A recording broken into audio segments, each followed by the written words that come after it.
Dan pemirsa, untuk membahas keberhasilan sejumlah tim kuda hitam di Pesta Bola Dunia kali ini, sudah bergabung bersama kami ada pengamat sepak bola Haris Pardede. Selamat pagi Bung Harpa. Selamat pagi juga. Oke, Bung Harpa, jadi langsung saja sebenarnya apa yang menjadi penentu atau juga menjadi faktor keberhasilan dari tim kuda hitam serta kegagalan tim-tim mapan di Pesta Bola Dunia kali ini, Bung? Ya, kalau kita bicara Piala Dunia, tentunya kita bicara bukan hanya materi ya, tapi juga histori dan juga mental. Kalau kita lihat dalam 70 tahun terakhir, saya rasa hanya 7 tim atau 7 negara yang berhasil memuncaki Pesta Bola Dunia. Dikurangi Italia yang tidak lolos, ada Brazil, Argentina, lalu ada Inggris, ada Jerman, lalu ada Spanyol dan juga Perancis. Jadi biasanya tidak jauh-jauh dari mereka-mereka yang sudah pernah gitu. That's why kalau kita lihat saat ini juga pelan-pelan sudah mulai terpolarisasi, tim-tim unggulan berhasil melaju ke fase berikutnya. Yang kedua tentu saja kalau kita lihat bagaimana kesulitan ya.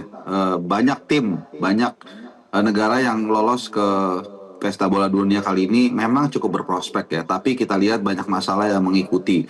Jepang misalnya contohnya, mereka diterpa oleh banyak cedera, ada 4 sampai 5 pemain utama mereka cedera sehingga mereka tidak bisa berlanjut ke fase berikutnya. Kemudian Jerman juga demikian, bukan soal cedera tapi juga bagaimana mereka terlihat tidak meyakinkan dari pertandingan ke pertandingan, tidak ada perubahan dan juga ada beberapa katakanlah keputusan yang kurang tepat yang dilakukan oleh sang pelatih Nagelsmann, terutama ketika dia menempatkan Dennis Undav sebagai starter, padahal sebelumnya dia sudah bagus sebagai super sub.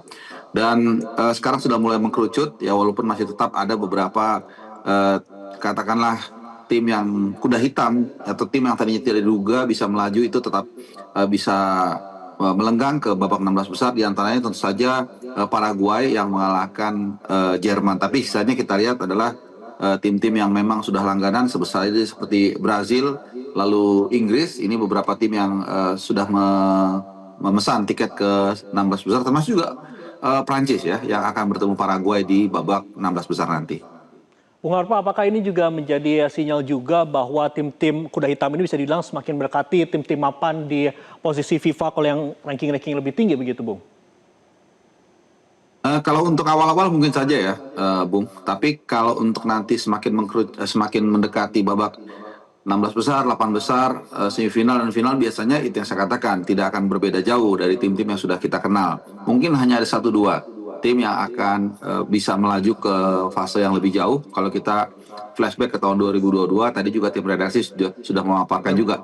Ada Maroko yang berhasil lolos ke semifinal, tapi kan kita tahu mereka kalah dari Prancis ya. Lalu juga ada Kroasia 2018, mereka berhasil sampai ke final.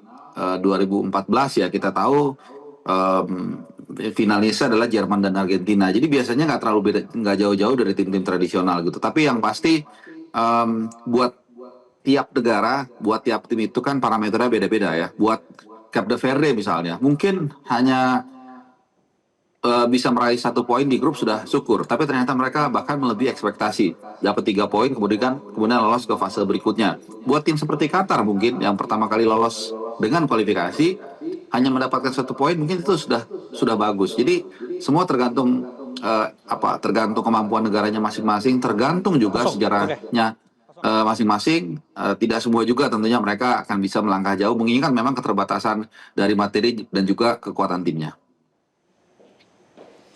Baik, terima kasih Bung Haris Pardede, pengamat sepak bola atas insight Anda di Selamat Pagi Indonesia. Kita harapkan bahwa ada kejutan-kejutan lainnya di Pesta Bola Dunia 2026 kali ini. Terima kasih Bung Haris Pardede. Jelajahi cara baru mendapatkan informasi. Download Metro TV Extend sekarang.